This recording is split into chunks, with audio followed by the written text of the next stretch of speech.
Hello everybody, my name is Brown Rogers, and today we're going to be multiplying polynomials. So what we're going to do here is going to do the distributive property to both sides, which will equal, 3n times 3n to the cubed. That would equal 3n to the fourth power. Then you take the plus sign, put plus right here, and 3n plus 1 would equal 3n. And you just leave your answer like that. So thanks to Abram for doing the first problem for us. Use your exponent rules when you're distributing a monomial to a binomial like this.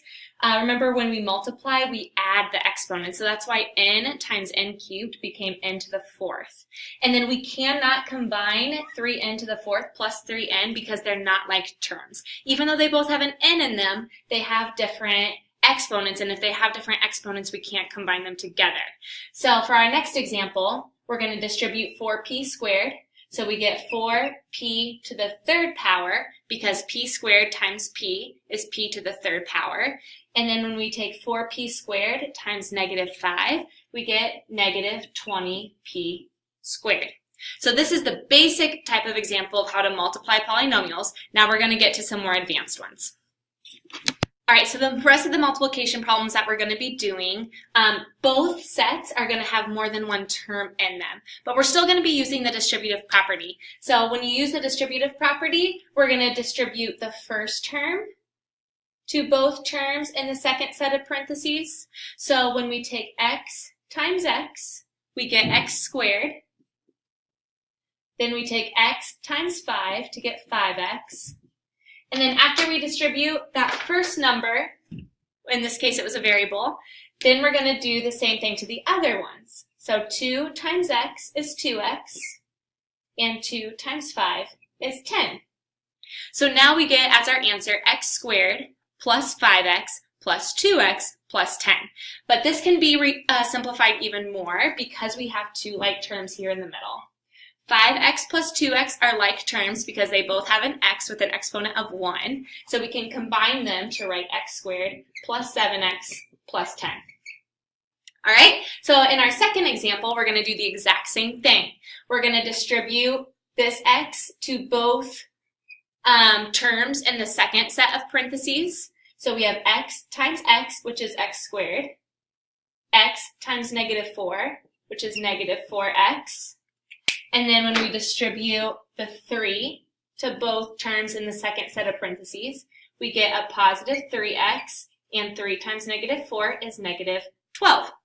All right? And just like we did in the other example, these two middle terms are like terms again. That will actually happen quite a bit. And so we're going to combine the negative 4x and positive 3x to get negative 1x. So our final answer is x squared minus 1x minus 12. Have you ever heard of the word FOIL in math? Or not the word, but we use it as an acronym. FOIL stands for first, outer, inner, and last. If you haven't heard of FOIL in math, you're going to be hearing it from now until you graduate high school. So FOIL, we say, just to help you remember how to multiply two binomials together. It only works if there's two terms in each set of parentheses. But the F reminds us to take the first term of one parenthesis and multiply it by the first term in the other. So 2x times x is 2x squared. The outer O reminds us to multiply the two outside ones together. So 2x times 5 is 10x. I for inner reminds us to multiply the two inner terms together. So negative 3 times x is negative 3x. And the last reminds us to multiply the last terms in each set of parentheses. So negative 3 times 5 is negative 15. All right, so it's the same process that we just did in our last example. It's just another way to remember to distribute every term in this first set by every term in the second set. So notice this is a binomial times a binomial, and so we end up with 4 terms until we simplify. So here is 2x squared plus 7x minus 15 as our final answer. All right, for our second set, we're going to use FOIL to do this one as well. So our first term, r times 2r, gives us 2r to the second power, because r times r is r squared. Then outer, so r times negative 1 is negative 1r.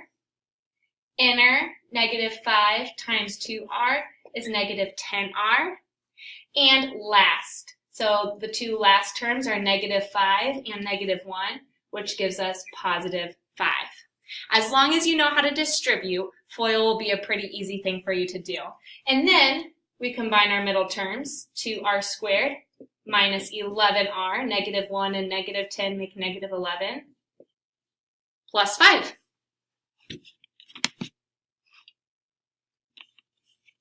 All right, a couple more examples of that exact same thing. So we're going to use FOIL or the distributive property. So distributing this first term, 2m times 3m gives us 6m squared. So 2 times 3 is 6, m times m is m squared. 2m times negative 5 gives us negative 10m. So we've already multiplied 2m by both of those terms, so now we're going to do the same thing with 1. 1 times 3m is 3m, and 1 times negative 5 is negative 5. So now we combine our two middle terms, so 6m squared minus 7m minus 5. That's our final answer. All right, on this example, we're going to distribute 4k first. 4k times 3k gives us 12k squared. 4k times negative 2 is negative 8k. Now we're going to distribute the negative 2 to both of them. Negative 2 times 3k is negative 6k. And negative 2 times negative 2 is positive 4. After we're done with distributing, we see that we have two like terms here in the middle. So 12k squared minus 14k plus 4 is our final answer. Why don't you take a minute and pause, try both of these examples on your own. All right, so here's this one. When you solved it, you should have gotten 10x squared. We get a negative 5x and a negative 8x, which gives us negative 13x. And negative 1 times negative 4 gave you a positive 4. So this is after you combined like terms. You should have gotten 10x squared minus 13x plus 4. Right? This one was a little bit trickier than some of the examples that I did with you. When you take n times n squared, we got n cubed. Then you got 3n. Inside was 2n squared. And out here, our last two terms gave us a plus 6. In this case, we actually don't have any like terms to combine because all of these have a different exponent on the n, and then we just have our constant 6. But it's not written in standard form, so I would rewrite this as n cubed plus 2n squared plus 3n plus 6. All right? To spice it up at the very end, instead of taking a binomial times a binomial, we're going to take a binomial times a trinomial. So the first one has 2 terms, the second set has 3 terms. So we're going to do the exact same idea, but we're going to get 6 terms in our final answer. Hey! So we're going to start by distributing this x to all 3 terms in the second set, and then we're going to distribute the 5 to all 3 terms in the second set. And so when we're all finished, we'll have 6 terms before we start combining our like terms.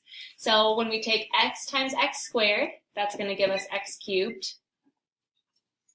X times negative 3x gives us negative 3x squared. X times negative 2 gives us negative 2x. Now we're going to distribute the 5 to all 3 terms in the second set. So 5 times x squared,